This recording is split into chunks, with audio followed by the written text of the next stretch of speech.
Episode में आपको बता चुके हैं कि आज से आने वाले 25 दिनों तक एक छोटे से कोर्स के माध्यम से बताएंगे योगा से जुड़ी सारी विधाओं के बारे में। तो आइए जानते हैं योगासन के फर्स्ट डे का पहला योगा कौन सा है। जी हाँ, आज हम जिस योगासन को करने जा रहे हैं उसे हम स्वास्तिका आसन कहते हैं। स्वास्तिका आसन के अभ्यास के लिए नीचे दरी बिछाकर बैठ जाएं। इसके बाद दाएं पैर को घुटने से मोड़कर सामान्य स्थिति में बाएं पैर के घुटने के बीच दबाकर रखें और बाएं पैर के घुटने को मोड़कर दाएं पैर की पिंडली पर रखें। फिर दोनों हाथों को दोनों घुटनों पर रखकर ज्ञान मुद्रा बना लें। इस मुद्रा में तीनों उंगलियों को खोलकर तथा अंगूठे व कनिष्ठा उंगली को मिलाकर रखें।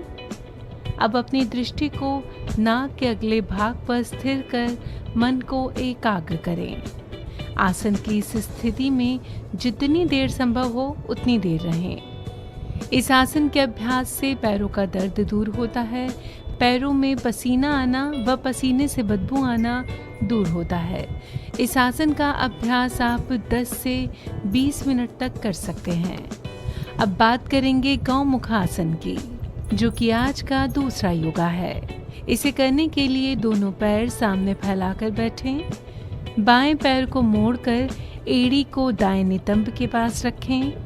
दाएं पैर को मोड़कर बाएं पैर के ऊपर इस तरह रखें कि दोनों घुटने एक दूसरे के ऊपर हो जाएं। दाएं हाथ को ऊपर उठाकर पीठ की ओर मोड़िए तथा बाएं हाथ को पीठ के नीचे से लाकर दाएं हाथ को पकड़िए। गर्दन और कमर सीधी रखिए। एक ओर से लगभग 1 मिनट तक करने के पश्चात दूसरी ओर से इसी प्रकार करें।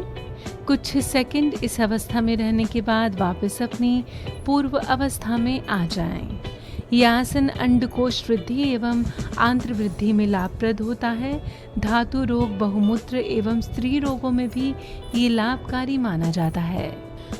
अब हम करेंगे आज का तीसरा आसन, जिसे गोरक्षासन कहते हैं। इसे करने के लिए सबसे पहले आप जमीन पर बैठकर पांव सामने फैलाएं।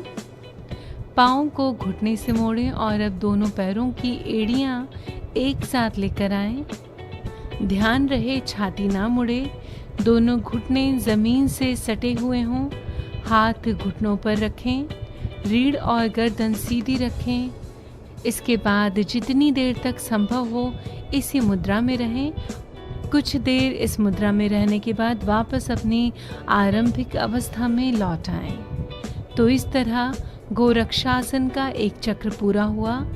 आप इस चक्र को 3 से 5 बार कर सकते हैं। अब हम करेंगे आज का चौथा योगासन, जिसे कि पादुंगाष्ठासन कहते हैं। इस आसन को करने के लिए सीधे खड़े हो जाएं और अपने पैरों को एक दूसरे के समानांतर रखें। अब आगे की ओर झुकें। आपका सिर तथा धड़ दोनों एक साथ आगे बढ़ने चाहिए। अपनी उंगलियों से पैर के दोनों अंगूठों को पकड़ें। अब कोहनियों को सीधा करें, गहरी सांस लें और धड़ को उठाएं। फिर से आगे की ओर झुकें तथा उंगलियों से पैर के अंगूठे को पकड़ें। निरंतर सांस लेते रहें। कुछ देर इस अवस्था में रहने के बाद वापस अपनी पूर्व अवस्था में लौट जाएं। यह आसन करने से मस्तिष्क शांत होता है, चिंता, तनाव और हल्के अवसाद से राहत मिलती है। लीवर और किडनी भी सक्रिय रहते हैं। जांघों में मजबूती आती है। पाचन तंत्र, प्रजनन तंत्र को उत्तेजित करता है यह आसन। साथ ही सिर दर्द और अनिद्रा से राहत मिलती है।